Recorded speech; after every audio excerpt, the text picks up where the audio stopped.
नमस्कार दोस्तों। आज हम बात करेंगे स्विंग ट्रेडिंग की रणनीतियों पर, जिससे आप स्मार्ट तरीके से मुनाफा कमा सकते हैं। बिल्कुल। स्विंग ट्रेडिंग सुनने में तो मजेदार लगता है, लेकिन सही रणनीति के बिना इसमें फंसना आसान है। बिल्कुल सही। सबसे पहले, स्विंग ट्रेडिंग का मतलब ही है कुछ दिनों से लेकर कुछ हफ्तों तक के भीतर मुनाफा कमाने की कोशिश करना। तो क्या ये डेली ट्रेडिंग से आसान है या फिर लॉन्ग टर्म इन्वेस्टिंग से ज्यादा रिस्की? कह सकते हैं कि ये दोनों के बीच का रास्ता है। रिस्क भी है, लेकिन कंट्रोल करने के तरीके भी होते हैं। तो शुरुआत कैसे करें? नए ट्रेडर के लिए पहला कदम क्या होना चाहिए?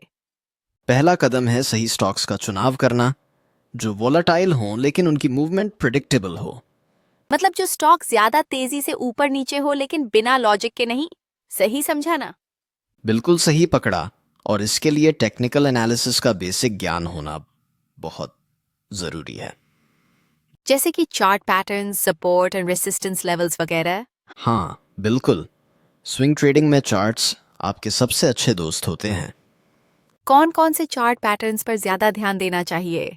जैसे flag pattern, head and shoulder, triangle breakouts, ये सब काफ़ी भरोसेमंद संकेत दे सकते हैं।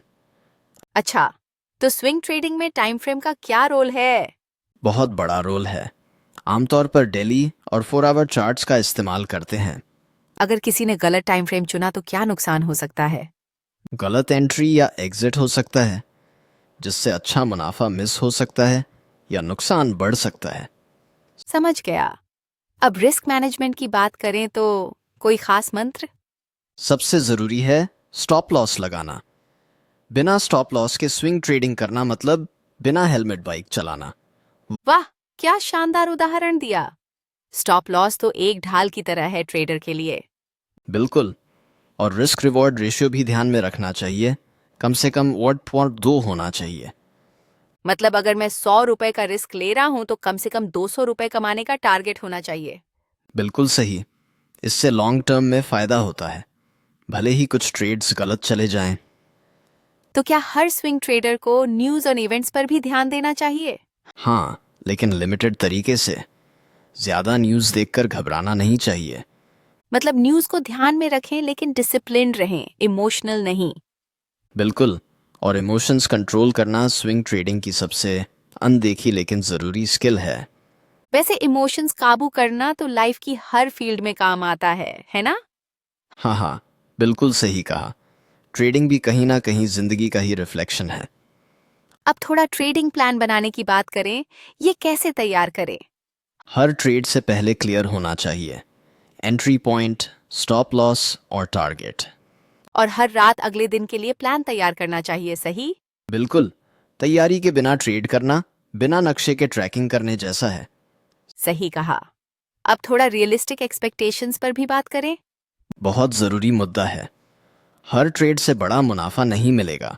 छोटे छोटे प्रॉफिट्स जोड़कर बड़ा बनता है। तो धैर्य और निरंतरता, यही असली मंत्र है। बिल्कुल। और फेलियर से डरने की बजाय उनसे सीखना चाहिए। यानी अगर कोई ट्रेड गलत हो जाए तो उसे एनालाइज करना चाहिए। अच्छा चाहे ना कि खुद को कोसना। सही पकड़ा। और अगर ज़रूरत लगे तो अपनी स्ट्रेटजी में छोटे छोटे सुधार करते रहना चाहिए। वैसे स्विंग ट्रेडिंग में कितनी पूंजी से शुरुआत करना सही रहेगा? कम से कम इतनी पूंजी हो कि एक दो नुकसान के बाद भी आप गेम में बने रह सकें। तो पैसा ऐसा होना चाहिए जिसे खोने पर भी नींद न उड़े। हाँ हाँ, बिल्कुल। और रूल है, एक ही ट्रेड में पूरे पोर्टफोलियो का बड़ा हिस्सा नहीं लगाना चाहिए। मतलब डाइवर्सिफिकेशन भी जरूरी है ना? हाँ, कई स्टॉक्स में थोड़ा थोड़ा निवेश करके जोखिम को फैलाया जा सकता है। अगर किसी ट्रेड में अचानक बहुत तेजी आ जाए तो क्या तुरंत प्रॉफिट बुक कर लेना चाहिए? डिपेंड करता है प्लान पर। अगर टारगेट पूरा हो गया है तो हाँ, वरना ट्रेलिंग स्टॉप लॉस लगाना समझदारी है। ट्रेलिंग स्टॉप लॉस से मुनाफा सुरक्षित रहता है और ग्रोथ का फायदा भी मिलता है, सही कहा ना? बिल्कुल। यही स्विंग ट्रेडिंग की कला है, संतुलन बनाना। अच्छा, अगर ट्रेडर को कुछ दिन मार्केट से ब्रेक लेना पड़े तो क्या करना चाहिए? कोई दिक्कत नहीं। ब्रेक लेना कभी कभी ज़रूरी होता है, इससे माइंड फ्रेश होता है। कई बार ब्रेक के बाद नए आइडियाज भी आते हैं और गलतियां कम होती हैं। बिल्कुल सही। ट्रेडिंग एक मैराथन है, स्प्रिंट नहीं। तो आज की बातचीत से ये साफ है कि स्विंग ट्रेडिंग में ज्ञान, अनुशासन और धैर्य तीनों जरूरी हैं। हाँ, और सबसे ज़रूरी लगातार सीखते रहना और खुद को बेहतर बनाना। तो दोस्तों, आज की चर्चा यहीं खत्म करते हैं, लेकिन सोचने का एक सवाल छोड़ जाते हैं। क्या आप अपनी ट्रेडिंग स्ट्रेटजी में इमोशंस को जगह दे रहे हैं?